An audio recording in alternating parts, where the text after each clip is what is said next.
Pastor Stero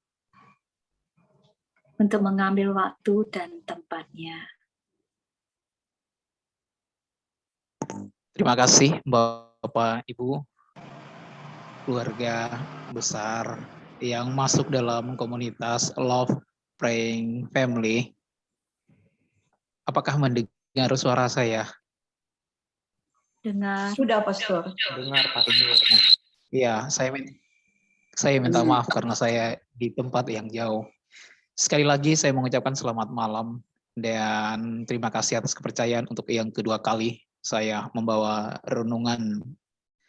Dan malam hari ini bertepatan dengan pesta penampakan kemuliaan Tuhan. Kita akan merenungkan ayat 5 dari Injil Markus bab 9. Ungkapan Petrus terhadap Yesus. Rabi, betapa bahagia kami berada di tempat ini. Next. Sebelum kita melihat lebih jauh latar belakang, konteks teks, lalu isi dan juga fokus permenungan kita, mari kita siapkan hati kita untuk mendengarkan Injil Tuhan. Tuhan bersamamu. Bersama rohmu. Inilah Injil Yesus Kristus menurut Markus. Terpujilah Kristus.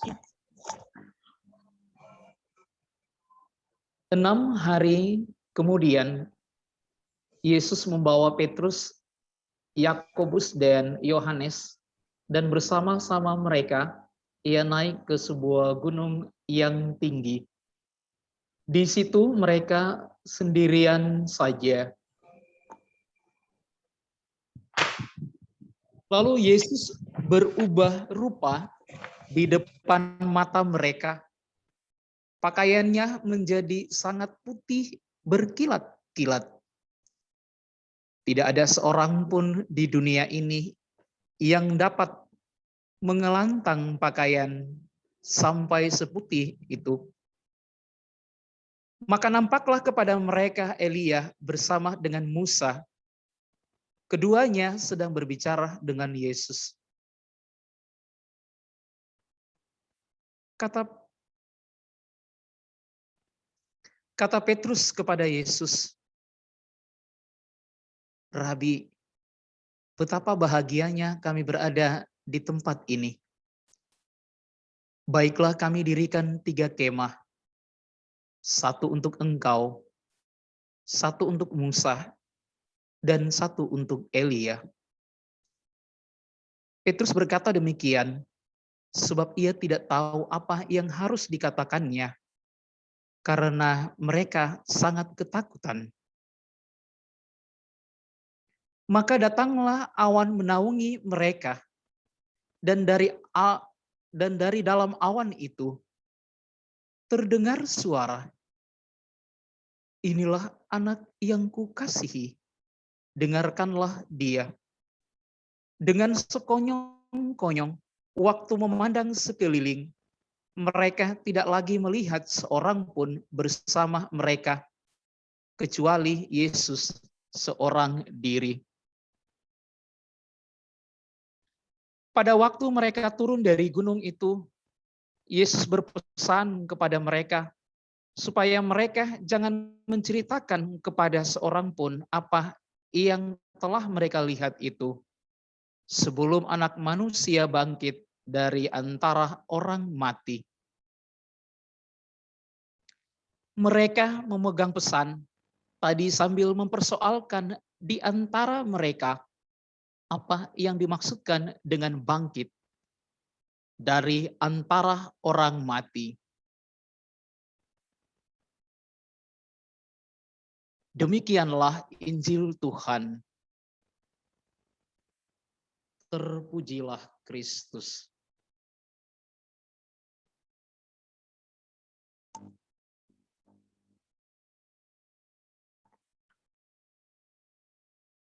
Bapak, Ibu, Saudara, Saudari, umat beriman yang dikasihi oleh Tuhan. Kita baru saja mendengar Injil Markus yang merupakan bacaan harian untuk perayaan Ekaristi harian di hari ini, bertepatan dengan pesta Yesus menampakkan kemuliaan. Kita akan melihat sejarah dan ulasan. Yang pertama, latar belakang pesta Yesus menampakkan kemuliaan. Dan yang kedua, ulasan teks, latar belakang teks, konteks teks, isi teks, dan juga fokus permenungan.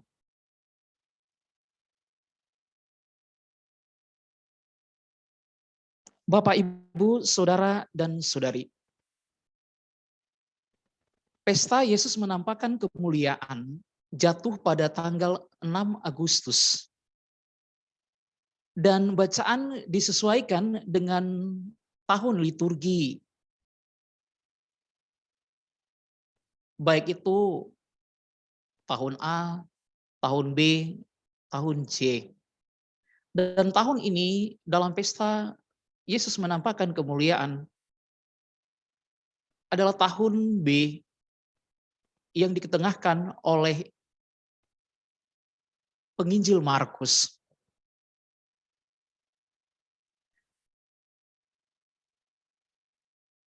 Pesta Yesus menampakkan kemuliaan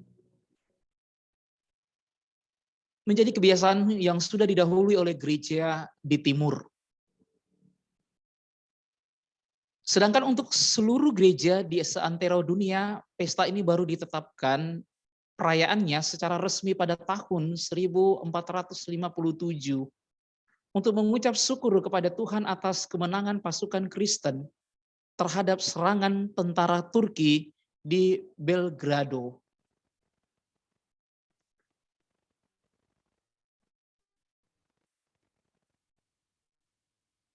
Peristiwa ini dijelaskan dengan seksama dalam Injil Matius, Markus, dan Lukas, atau biasa disebut dengan Injil Sinoptik. Dan dalam surat Petrus yang kedua, bab 1 ayat 16 sampai dengan 21.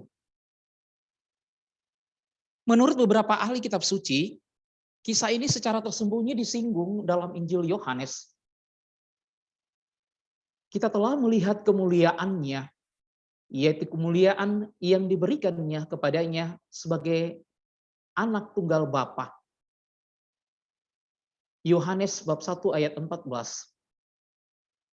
Dan kita tahu di dalam Injil yang baru kita dengar, Yohanes sendiri adalah salah satu dari 3 rasul bersama dengan Petrus dan Yakobus yang menyaksikan mujizat ini.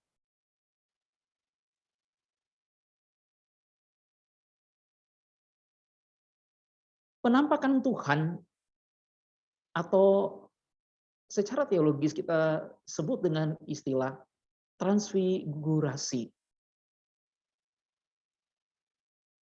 Yang mau diungkapkan di sini, yang berubah adalah sifat dan ciri, dan bukan pada substansi pada diri Yesus. Berbeda dengan transubstansi roti dan anggur. Sifat dan cirinya tetap, substansinya berubah. Sekedar pengetahuan bagi kita bahwa penampakan Tuhan ini juga menjadi pralambang akan hidup bersama dengan Allah di surga. Bagaimana manusia mengalami kemuliaan yang abadi, yang kekal. Peristiwa ini menurut Matius, Yesus dilihat sebagai Musa baru.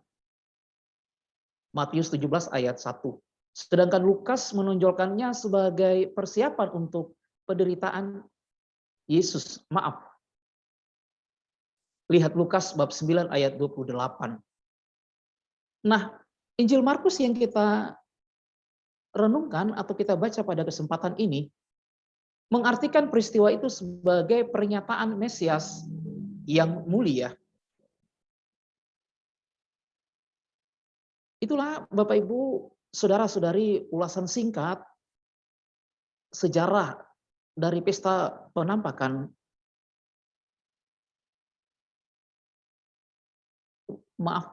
Yesus menampakkan kemuliaan. Mari kita melihat bagaimana ulasan singkat teks dari Markus bab 9 ayat 2 sampai 13. Dalam konteks perikop ini atau konteks teks, sebelum perikop ini ada perikop yang mendahului, yang mana perikop sebelumnya memberitakan tentang penderitaan Yesus. Sekali lagi, setelah pemberitaan pertama tentang penderitaan Yesus, Yesus dan Petrus, Yohanes dan Yakobus naik ke gunung yang tinggi, Gunung Tabor, untuk berdoa. Di gunung inilah perjumpaan Yesus, Elia, dan Musa terjadi. Di tempat ini juga Putra Allah berubah wajah dan pakaiannya putih berkilau. Dan di tempat inilah setelah peristiwa tersebut terjadi, Yesus, Petrus, Yakobus, dan Yohanes kembali turun dari gunung untuk melanjutkan karya misi mereka.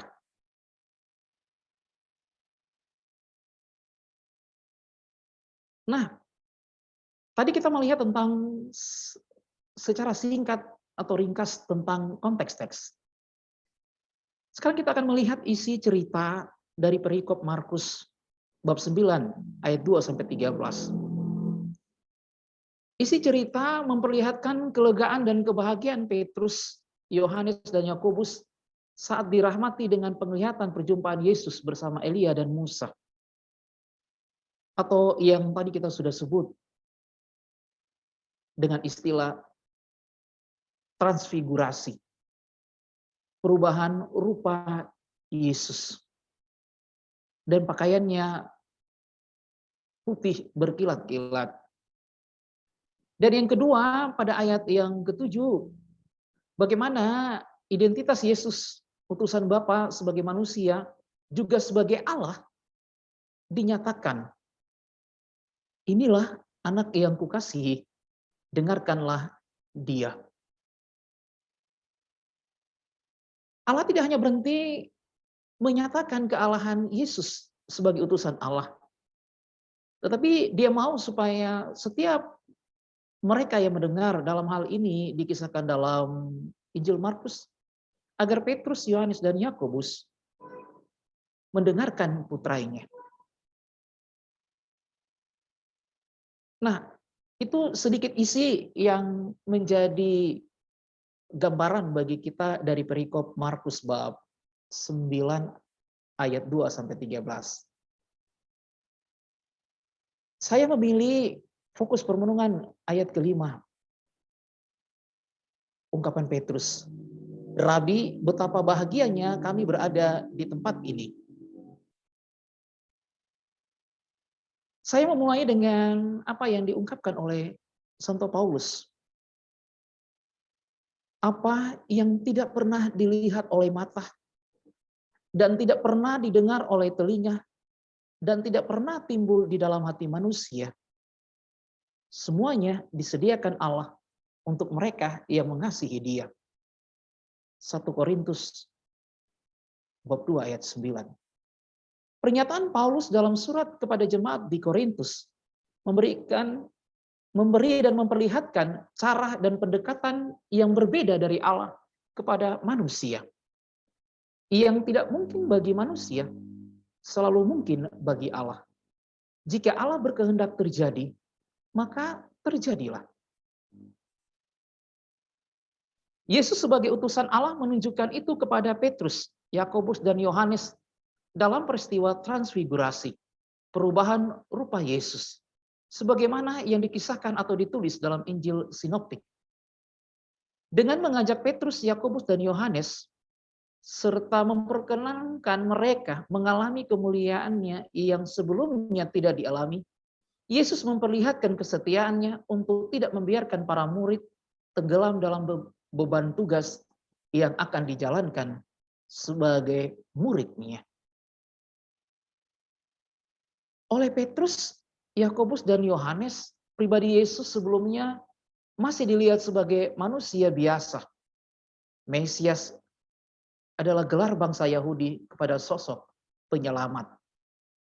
Kini pribadi manusia Yesus juga adalah Allah. Sekedar ingin memberikan pengetahuan Bapak, Ibu, Saudara, dan Saudari. Jadi kalau kita mendengar kata Mesias, itu adalah gelar manusiawi yang dijuluki kepada Yesus. Mesias itu ibarat ada penindasan, ada tekanan dari berbagai kelompok kepada orang atau keluarga tertentu, lalu datanglah seorang penolong dan menyelamatkan orang yang tertindas itu. Orang Yahudi menganggap itulah Mesias, itulah Mesias. Semoga dengan ini kita tidak salah paham, karena seringkali orang beranggapan bahwa Mesias itu adalah julukan yang sangat ilahi. Tidak, itu penyematan oleh orang bangsa Yahudi kepada siapa saja yang menjadi penyelamat. Bapak, Ibu, Saudara-saudari, kebahagiaan yang dialami Petrus, Yakobus, dan Yohanes diekspresikan secara jujur dan secara nyata, sekalipun mereka terbebani dengan tugas kemuridan. Bahkan sebagai rasa syukur, mereka ingin mendirikan kemah bagi Yesus, Elia, dan Musa. Dengan rahmat Allah dan bantuan Roh Kudus, hati Petrus, Yakobus, dan Yohanes menjadi tenang, kerasan di gunung yang tinggi. Bukan hanya mata yang terbuka, bangun dari tidur seperti yang dikisahkan, tetapi hati tergerak untuk siap melayani Tuhan sebagai murid Yesus. Bagaimana Petrus berkata kepada Yesus, "Rabi, betapa bahagianya kami berada di tempat ini. Baiklah kalau kami mendirikan rumah untuk-Mu, untuk Elia, untuk Musa." Ada ketergerakan hati. Selain itu, Bapak, Ibu, Saudara-saudari, ada hal menarik, yakni sikap Yesus yang mau mendengarkan isi hati Petrus. Sekalipun untuk kedua kalinya identitasnya sebagai anak Allah dikatakan Bapa. Inilah anakku yang kukasihi, dengarkanlah dia. Itu diungkapkan juga dalam peristiwa pembaptisan oleh Yohanes di Sungai Yordan dan peristiwa transfigurasi yang kita kenal dengan pesta penampakan kemuliaan. Namun dia tetap rendah hati dan mendengarkannya. Inilah keutamaan yang dimiliki oleh Yesus. Sikap Yesus menanggapi niat baik Petrus, yakni memberi kepercayaan tidak hanya di dunia ini, tapi juga di surga. Di atas batu wadas ini akan kudirikan rumah, dan akan kuberikan kunci kerajaan surga untuk. Yesus mengetahui Petrus, Yakobus, dan Yohanes merasa bahagia saat berada di gunung yang tinggi.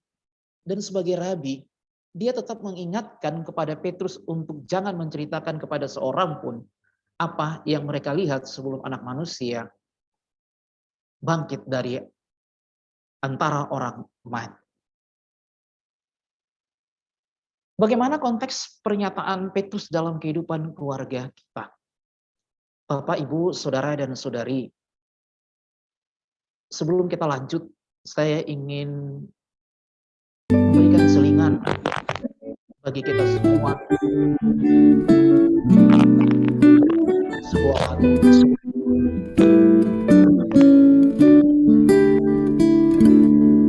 Harta yang paling berharga adalah keluarga. keluarga. Istana yang paling indah adalah keluarga. Puisi yang paling bermakna adalah keluarga. Mutiara tiada tara adalah keluarga. Selamat pagi emak, selamat pagi abah. Mentari hari ini berseri indah. Terima kasih emak, terima kasih abah, untuk tampil perkasa bagi kami putra putri yang siap berbakti.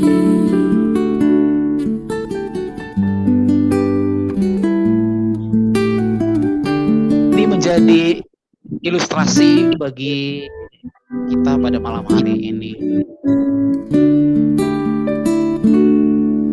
Harta yang paling berharga adalah keluarga. Istana yang paling indah adalah keluarga.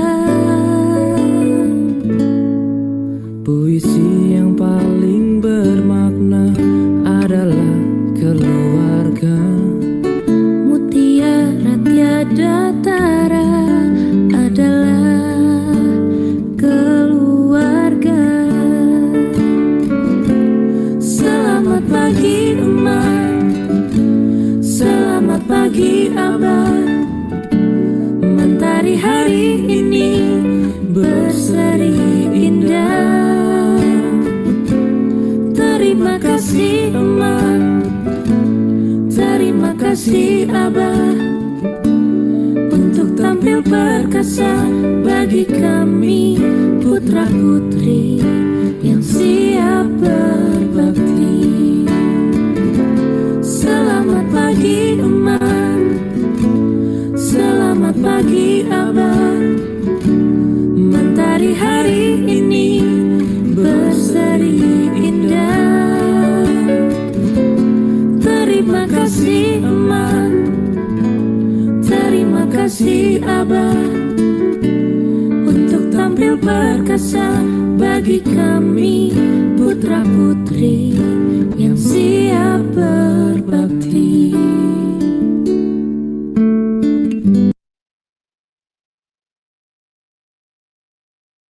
Bapak, Ibu, Saudara, dan Saudari, ungkapan Petrus Rabi, betapa bahagia kami berada di tempat ini. Saya coba membawa dalam konteks keluarga kita. Puncak tertinggi dari siarah iman keluarga adalah bagaimana seisi keluarga, suami, istri, dan anak bergandeng tangan merajut hati, satu dalam kata dan pikiran, membangun dan membentuk rumah bahagia. Puncak terdalam dari siara iman keluarga adalah sikap kerendahan hati yang mau turun dari keegoisan dan kesombongan diri dengan mau saling mendengar dan menjaga dan menghormati satu sama lain. This is the power of family. Sebab keluarga adalah harta dan mutiara yang paling berharga. Sair hidup yang paling indah dan nyata. Tidak satu keluarga pun di dunia ini yang menghendaki keluarganya sebagai keluarga yang gagal. Keluarga yang tidak bahagia dan lain sebagainya. Betapa sukacitanya anggota keluarga saling membangun spiritualitas kebahagiaan. Sebagaimana yang dialami Petrus, Yohanes, Yakobus terhadap transfigurasi Yesus. Rabi, betapa bahagianya kami berada di tempat ini. Bapak, Ibu, anak-anak, betapa bahagianya berada di rumah ini. Begitulah cara sederhana sikap kita untuk saling menyapa dan menciptakan rumah bahagia. Lanjut. Sebagai sebuah komunio atau persekutuan, Santo Yohanes Paulus II mengatakan, keluarga adalah gereja kecil yang pertama, utama, dan hidup. Sebagai gereja kecil, keluarga harus menjadi tanda sukacita dan bahagia bagi anggota satu sama lain. Keluarga sebagai gereja kecil yang menampakkan kelemah lembutan hati, sikap mau saling mendengarkan dan menghormati satu sama lain. Namun faktanya bercerita lain atau sebaliknya. Banyak kenyataan keluarga yang merasa asing di rumahnya sendiri. Rumah dan keluarga tidak lagi menjadi harta yang berharga. Tidak lagi menjadi sair hidup yang indah dan mutiara untuk dipelihara dan dijaga. Tidak lagi menjadi tempat yang mendatangkan kebahagiaan dan kenyamanan. Anggota keluarga masing-masing mulai menunjukkan rasa ego.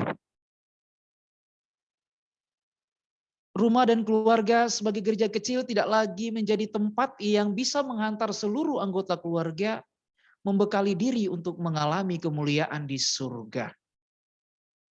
Inilah nilai eskatologis yang juga terlupakan oleh kita, keluarga Katolik. Apa penyebab dan bagaimana solusinya?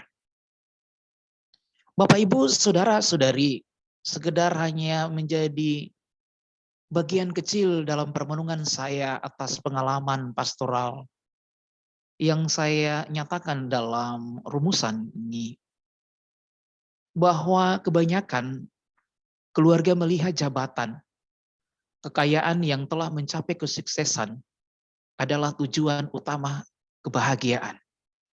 Dan lupa bahwa tujuan utama sebuah kebahagiaan sejati dalam keluarga Katolik adalah menegakkan dan menghayati perintah Allah, yakni hukum kasih. Keluarga Katolik hanya sibuk mencari perkara-perkara yang ada di dunia dan lupa mengejar dan mencari hal-hal atau urusan-urusan surgawi. Sebagaimana terungkap dalam Santo Paulus, berusahalah untuk mengejar hal-hal yang ada di atas. Saudara dan saudari, di dalam keluarga pun, komunikasi dan dialog yang dibangun dalam keluarga bukan komunikasi cinta atau hati, tetapi komunikasi logika dan nalar semata. Petrus dan Yakobus serta Yohanes mengalami kemuliaan Tuhan karena mengikuti Yesus untuk berdoa di gunung yang tinggi. Dalam kelemahan dan kerapuhan mereka, sekalipun saat itu mereka tertidur, namun peristiwa kemuliaan di gunung yang tinggi membuka mata dan menggerakkan hati untuk tetap mau setia melayani Tuhan.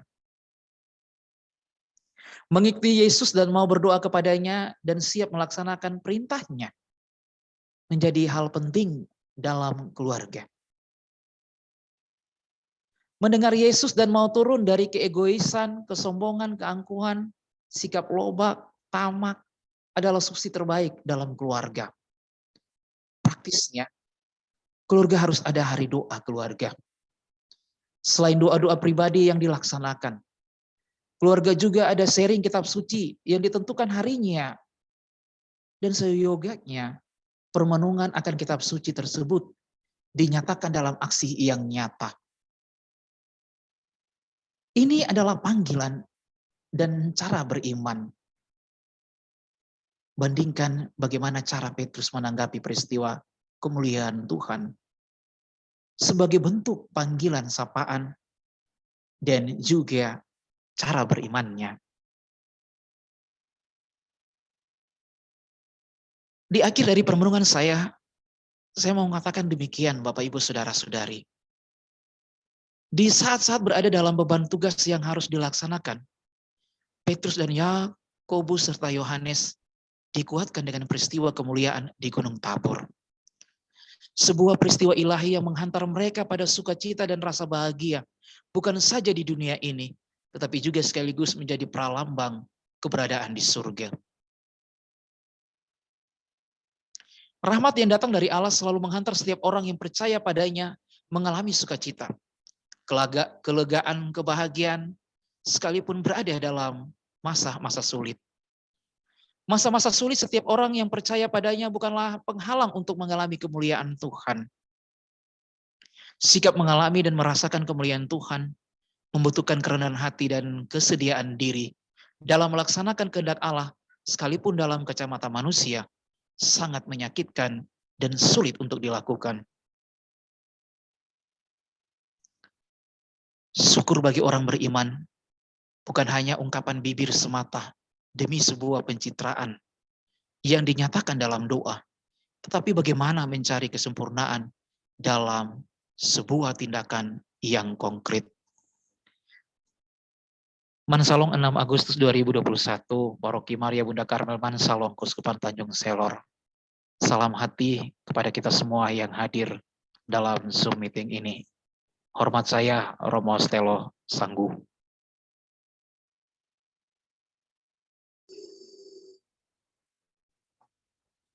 Terima kasih banyak Romo Stelo yang sudah menyampaikan di tengah-tengah kami bagaimana kerinduan Petrus untuk tetap berada di puncak bersama dengan Yakobus, Yohanes, karena di sana mereka sangat merasakan kebahagiaan bisa bertemu dengan Musa dan Elia. Sungguh indah, Pastor sudah menerangkan kepada kami bagaimana kerinduan Petrus itu untuk melayani Tuhan, mendirikan kemah bagi mereka bertiga. Sementara untuk dirinya sendiri, Petrus tidak ingin untuk mendirikan satu kemah. Begitu ya, Pastor? Iya, sungguh sangat. Amin. Iya, sungguh sangat baik Pastor menerangkan kepada kami pada malam hari ini. Ya, dan juga Pastor ada menyinggung tentang keluarga. Keluarga adalah gereja kecil. Tetapi seringkali rumah atau gereja kecil itu terusik oleh karena banyak situasi, terutama mungkin pada saat pandemi ini ya, Pastor, banyak keluarga yang terusik ya, kebahagiaannya terhilang atau bahkan mungkin terkurang oleh karena pandemi. Tetapi sebagai orang beriman, mari kita menyerahkan hidup kita sepenuhnya kepada Allah, sebab yang tidak mungkin bagi manusia, mungkin bagi Allah. Allah akan menyiapkan segala sesuatu bagi keluarga yang bersandar kepada Tuhan. Ya, Romo, demikian mungkin yang dapat saya simpulkan.